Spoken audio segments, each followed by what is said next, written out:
Assalamualaikum warahmatullahi wabarakatuh.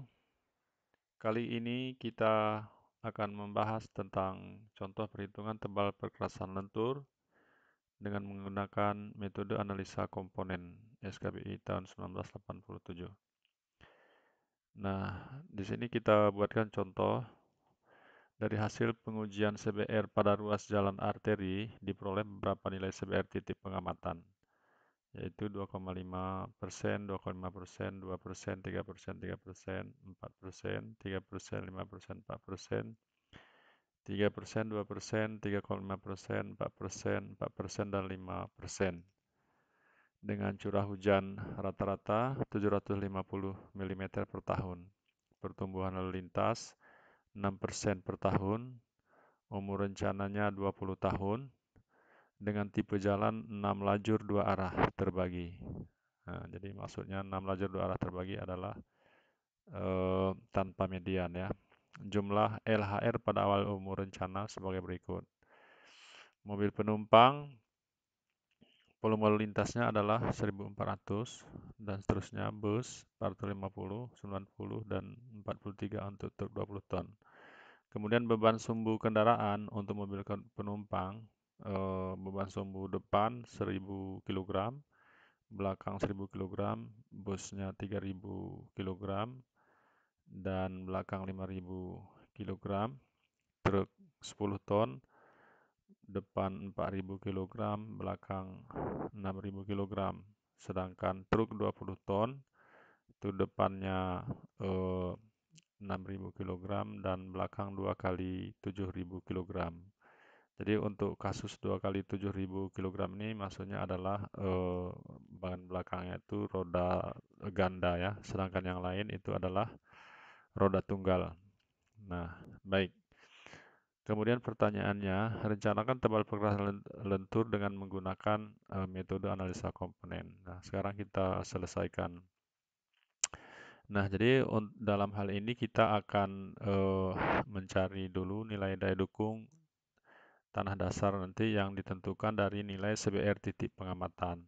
Ya, jadi dengan menganggap nilai CBR yang ada dalam soal ini tadi adalah dalam satu segmen pengamatan. Nah, kemudian nilai CBR titik itu kita buatkan tabel seperti ini. Ada nilai CBR, diurutkan dari yang terendah sampai yang terbesar. Jadi 2, 2,5, dan seterusnya. Yang paling besar di sini adalah 5% ya. Kemudian jumlah yang sama atau lebih besar. Jadi semuanya adalah nilainya adalah 15 buah nilai CBR ya. Kemudian kita urutkan berdasarkan jumlah yang sama atau lebih besar seperti ini. Kemudian kita hitung persen yang sama atau lebih besar. Jadi persentasenya ini sudah diperoleh. Saya tidak menjelaskan lebih lanjut tentang ini karena sudah kita jelaskan di tutorial video sebelumnya ya.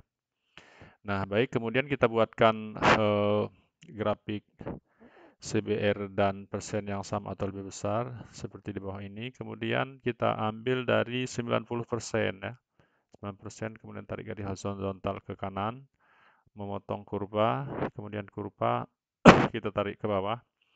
Nah, sehingga di sini diperoleh nilai CBR-nya adalah 2,4%. Dari nilai CBR 2,4% ini, nanti kita tentukan besarnya daya dukung tanah dasarnya. Oke, lanjut. Nah, untuk menentukan daya dukung tanah dasar, seperti yang kita jelaskan sebelumnya, itu adalah menggunakan nomogram ini ya. Jadi di sini ada grafik hubungan antara CBR dan daya dukung tanah dasar. Tadi CBR segmennya setelah kita hitung secara grafis, kita peroleh 2,4%. Jadi nilai 2,4 ini dimasukkan ke dalam grafik CBR ini. Nah ini, jadi 2,4 di sini. Kemudian setelah kita tarik garis horizontal ke kiri, DDT-nya, daya dukung tanah dasarnya diperoleh 3,5 ya. Nah, selanjutnya kita menentukan faktor regional. Untuk menentukan faktor regional itu harus ada, yang pertama adalah persen kendaraan berat ya, kemudian curah hujan, kelandaian rata-rata, ruas jalannya, kemudian baru kita cari nilai faktor regionalnya. Persen kendaraan berat adalah persen kendaraan yang dihitung ya dari total kendaraan berat yang ada dibandingkan dengan jumlah kendaraan keseluruhannya. Nah, jadi persentase kendaraan di sini termasuk tadi ada bus, kemudian ada truk 10 ton dan ada truk 20 ton. Jadi ini termasuk kendaraan berat. Kemudian dibandingkan dengan jumlah kendaraan semuanya ya. Di ini ada kendaraan ringan yang 1.400 tambah kendaraan berat nih ya, yang sebelah kanan. Jadi diperoleh 29,5%. Nah, dari data-data ini tadi ini berdasarkan daerah curah hujan diketahui, kelandaian rata-ratanya diketahui, dan ruas jalannya adalah ruas jalan arteri. Kemudian kita lihat dari tabel ini berapa besarnya nilai faktor regional. Nah, tadi ada kelandaiannya 6%, berarti ya berada dia di kelandaian 2 ya. Di sini 6 sampai 10%. Jadi nilai 6 masih masuk di sini. Kemudian persentase kendaraan beratnya ini kalau kita lihat lebih kecil dari 30%. Ya, karena 29,5. Kemudian iklimnya, iklim adalah ini 750 mm per tahun, berarti 750 mm ini masih lebih kecil dari 900 ya. Nah, maka berdasarkan ini kita peroleh faktor regionalnya itu adalah sama dengan 1. Baik, selanjutnya kita hitung angka ekivalen ya masing-masing kendaraan. Nah, jadi untuk mobil penumpang, bus, truk 10 ton dan truk 20 ton, angka ekivalennya seperti ini. Kemudian nilai-nilai ini dari mana kita peroleh, kan gitu. Nah, ini kita perhatikan dari tabel di sebelah kanan. Nah, tadi dari soal, untuk mobil penumpang, itu beban sumbu depannya adalah 1000 kg, beban sumbu belakang juga 1000 kg. Maka dari sini untuk menghitung angka ekivalennya, kita ambil dari tabel pada daftar 3 ini. Nah, di sini untuk beban 1000 kg, ini kita tarik kemari, maka angka ekivalennya adalah 0,002. Nah, ini jadi 0,002 ini itu berasal dari tabel ini. Ini karena tadi ban belakang 1000 kg, ban depannya 1000 kg, maka 0,002 tambah 0,002 angka ekivalennya ya yang kita ambil dari tabel tadi. Ini sama dengan 0,004. Kemudian untuk bus juga seperti itu ya. Untuk bus di sini beban sumbu depan itu 3000 kg, sumbu belakang 5000 kg. Maka kita perhatikan di angka ekivalen ini daftarnya nih di tabel. Yang 3000 kg berarti sama dengan 0,0183. Nah, ini kita peroleh nih. Kemudian yang ban belakangnya, sumbu belakang itu 5000 kg. Kita ambil yang dari 5000. Jadi 0,1410. Jadi ini dia. Ya. Selanjutnya untuk truk 10 ton. Untuk truk 10 ton itu beban sumbu depan itu 4000, sumbu belakang 6000. Kita perhatikan di sini, sumbu depan 4000 berarti 0,057, sumbu belakangnya 6000 berarti sama dengan 0,2923. Ini dia. Nah, kemudian untuk truk 20 ton tadi beban sumbu depan 6000 kg, beban sumbu belakang 2 kali 7000 kg. Karena ini adalah truk 20 ton, beban sumbu depannya itu adalah roda tunggal ya, sedangkan sumbu belakang itu sumbu ganda. Jadi di sini 2 kali 7000 kg. Jadi per sumbunya itu ada 7000 kg. Maka untuk kasus ini kita gunakan pada tabel ini yang 2 kali 7000 adalah 14.000 ya. Jadi untuk angka ekivalennya adalah 0,7452. Sedangkan untuk beban sumbu depan yang 6000 kg itu adalah 0,2923. Nah, jadi ini kita plotkan kemarin. 0,02923 dan 0,7452. Kemudian masing-masing ini kita jumlahkan. Nah, jadi ini adalah angka ekivalen untuk masing-masing kendaraan. Jadi mobil penumpang, angka ekivalennya sekian, dan seterusnya ke bawah ya. Baik, kita lanjutkan. Nanti nilai dari DDT yang kita peroleh tadi dan nilai faktor regional tadi, ini adalah sebagai nilai variabel yang akan kita masukkan ke dalam nomogram ya. Nah, sedangkan angka ekuivalen ini nanti akan kita cari lintas ekuivalen rencananya. Baik. Nah, untuk mencari lintas ekuivalen rencana, terlebih dahulu kita cari lintas ekuivalen permulaan ya. Lintas ekuivalen permulaan itu dihitung dengan rumus sigma J sama dengan 1 sampai N LHR J kali CEJ kali EJ. Nah, C ini adalah koefisien ya. Koefisien distribusi dari kendaraan. Sedangkan E ini adalah angka ekuivalen. LHR-nya tadi adalah jumlah lalu lintas harian rata-rata. Nah, ini yang pada awal umur rencana tadi dari data kendaraan yang tadi ini kendaraan ringan, ini bus, ini truk 10 ton, ini truk 20 ton. Nah, kemudian untuk nilai C-nya, koefisien distribusi kendaraannya, kita ambil dari tabel ini. Nah, tadi berdasarkan soal, itu jalan kita adalah 6 lajur 2 arah ya. Nah, jadi kita ambil angka koefisiennya ini dari sini. Untuk kendaraan ringan, ya kendaraan ringan itu angka koefisiennya adalah 0,2. Kita masukkan kemari. Sedangkan untuk kendaraan berat, itu angka koefisien distribusi kendaraannya adalah 0,4. Ini kita masukkan semua ini karena semua kendaraan berat. Nah, sedangkan angka ekuivalen untuk masing-masing kendaraan tadi sudah kita hitung sebelumnya ya di atas. Nah, jadi nilai ini langsung kita masukkan kemari. Nah, kemudian kita jumlahkan.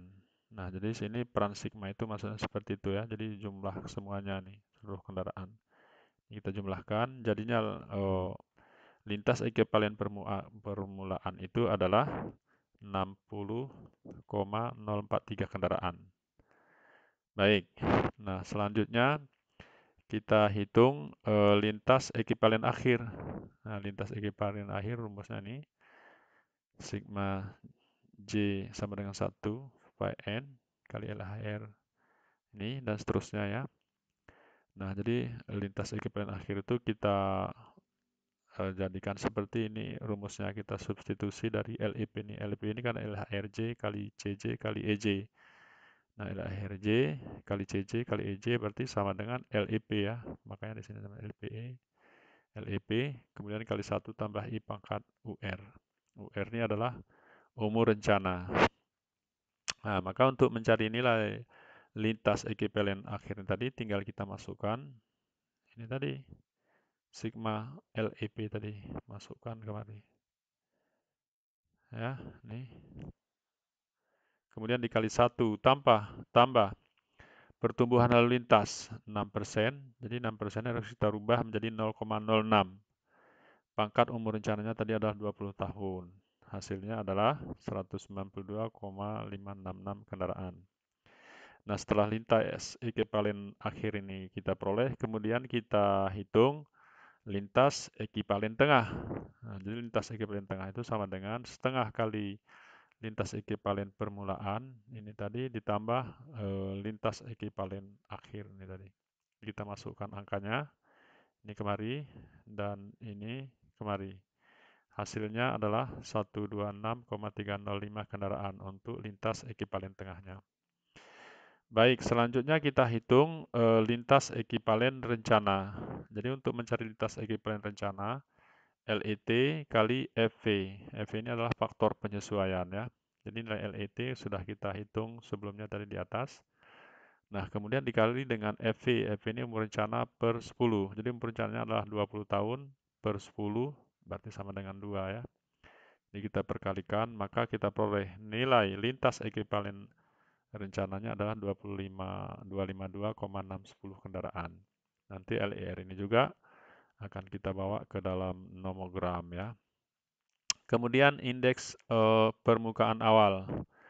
Indeks permukaan awal ini kita peroleh dari ini ya, dari tabel daftar 6 nih, IP 0. Nah, jadi nilai IP 0 ini tergantung kepada jenis lapisan permukaannya. Nah, jadi jenis lapisan permukaan yang kita pilih tadi adalah last stone ya, lapisan aspal beton dengan roughness-nya lebih kecil dari 1000 mm. Nah, ini bisa dipilih, boleh 1000 untuk lastun, boleh lebih besar dari 1000 nilai roughness atau nilai kekasarannya. Nah, misalnya kita pilih lebih kecil dari 1000, maka IP0 yang kita ambil adalah lebih besar dari 4. Baik, selanjutnya indeks permukaan akhir. Nah, jadi indeks permukaan akhir ini juga kita ambil nilainya dari daftar 5 nih. Indeks permukaan akhir pada umur rencana, yakni IPT ya. Nah, tadi kita punya kelas jalan arteri, ya, jalan arteri. Ini kita plot di sini kelas jalannya adalah arteri. Kemudian lintas ekuivalen rencananya berdasarkan hasil perhitungan ini tadi. Ini adalah 252, 610 ya. Berarti 252, 610 itu lintas ekuivalen rencana ini berada di sini. Nah, jadi tadi jalannya jalan arteri, kemudian lintas ekuivalen rencananya bernilai 252,610 di sini. Berarti untuk indeks permukaan akhirnya adalah 2,5, 2 sampai 2,5. Jadi kita pilih nilainya. Jadi di sini kita pilihlah 2,5 ya, karena masih dalam rentang ini. Maka di sini kita peroleh nilai IPT-nya sama dengan 2,5.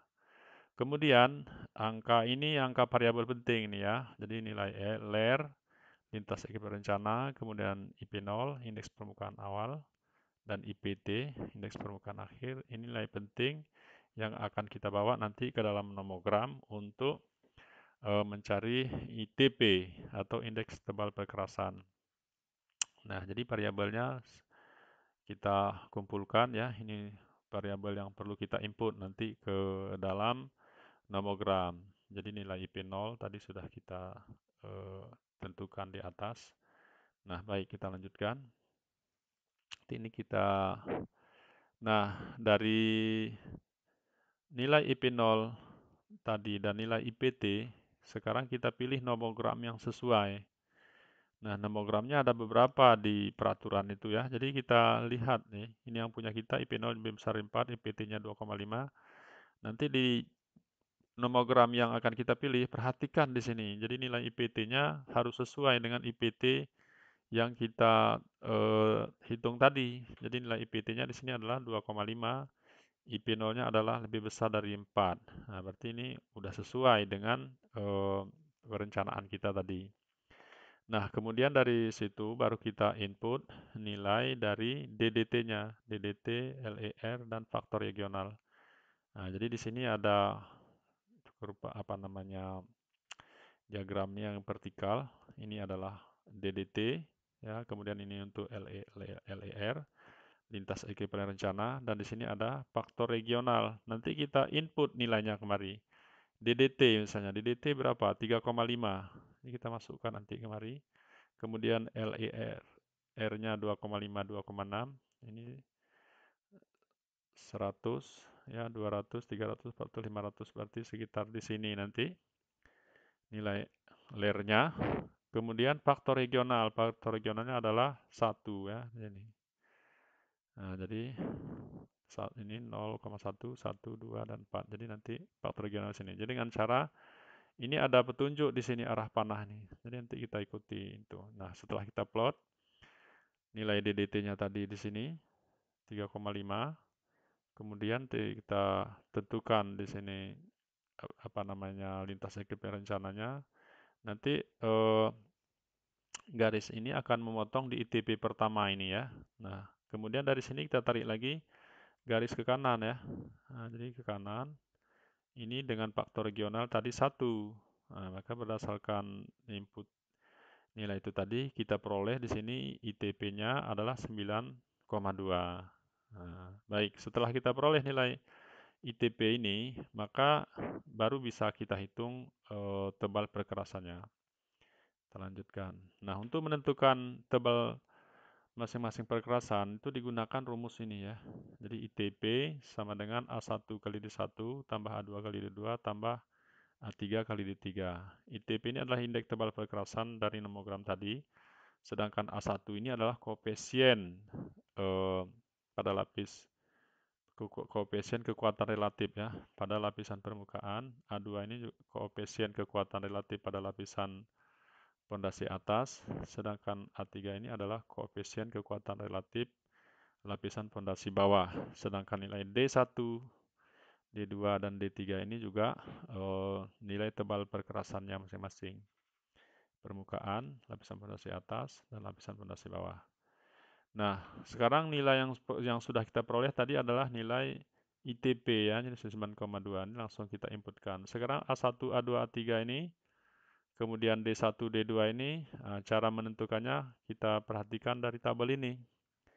Nah, untuk koefisien kekuatan relatif A1, tadi kita pilih jenis bahannya adalah dari laston ya. Nah, dari laston. Nah, dari laston ini nanti juga kita lihat dari nilai Marshall-nya, Marshall test. Jadi laston ini banyak pilihan ya, boleh yang ini ya sampai kemari. Nah, di sini lastonnya dengan MS 744 kg, maka kita peroleh koefisien kekuatan relatifnya 0,4. Jadi masuk kita input kemari. Kemudian untuk lapisan pondasi atasnya, misalnya kita pilih dari batu pecah ya, dari batu pecah kelas A, nilai CBR-nya ini 100%. Nah, maka koefisien kekuatan relatifnya kita ambil 0,14, masukkan kemari.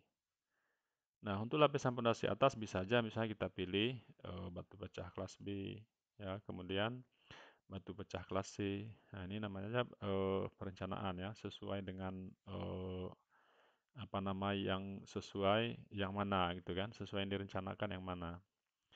Baik, selanjutnya untuk koefisien kekuatan relatif A3 ya. Ini kita pilih juga misalnya materialnya dari Sirtu atau Pitrun kelas A. CBR-nya ini 70. Kemudian koefisien kekuatan relatifnya 0,13. Ini kita inputkan kemari. Nah, baik, selanjutnya untuk menentukan ketebalan. Jadi ada ketebalan D1 dan D2 ya, di lapisan permukaan dan lapisan pondasi bawah.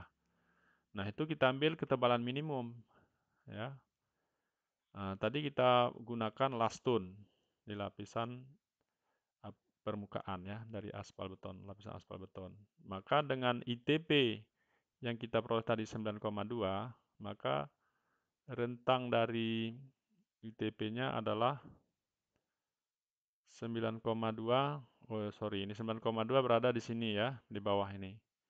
Nah, jadi bahannya dari laston, ITP-nya 9,2, berarti tebal minimumnya adalah 7,5 cm. Nah, jadi kita masukkan kemari. Nah, berikutnya untuk lapisan pondasi atas, misalnya kita pilih tadi batu pecah ya. Jadi batu pecah. Nah, untuk batu pecah dengan ITP 9,2, berarti nilainya adalah berada di sini ya. Jadi 9,2, maka tebal minimumnya adalah 20 cm. Nah, kalau semua variabel ini telah kita isi, berarti sekarang yang kita tentukan adalah tebal lapisan D3. D3 adalah lapisan pondasi bawah. Nah, jadi berdasarkan perhitungan itu kita peroleh D3-nya adalah 26,15 cm. Jadi kita bulatkan sama dengan 27 cm. Nah, kenapa D3 yang kita hitung bukan D1 atau D2? Nah, karena material untuk lapisan permukaan dan pondasi atas kan lebih mahal ya harganya. Kemudian di lapisan pondasi bawah itu lebih murah. Makanya kita pilih untuk yang perlu kita tebalkan itu adalah di lapisan pondasi bawah. Nah, kemudian kita hubungkan dengan distribusi beban kendaraan pada lapisan permukaan itu makin ke bawah kan makin kecil dia ya. Nah, makanya lapisan pondasi bawah itu materialnya bisa lebih rendah kualitasnya. Nah, baik. Nah, selanjutnya kita perhatikan. Nah, berarti hasil akhir dari perhitungan kita ini atau perencanaan kita ini diperoleh untuk lapisan pondasi atasnya tadi adalah dari laston, lapisan aspal beton dengan tebal 7,5 cm ya, sesuai dengan tebal minimum tadi. Kemudian batu pecahnya juga 20 cm sesuai dengan tebal minimum. Kemudian untuk lapisan pondasi bawahnya berdasarkan hitungan adalah 27 cm. Nah, baik, hanya sekian ya. Terima kasih atas perhatiannya.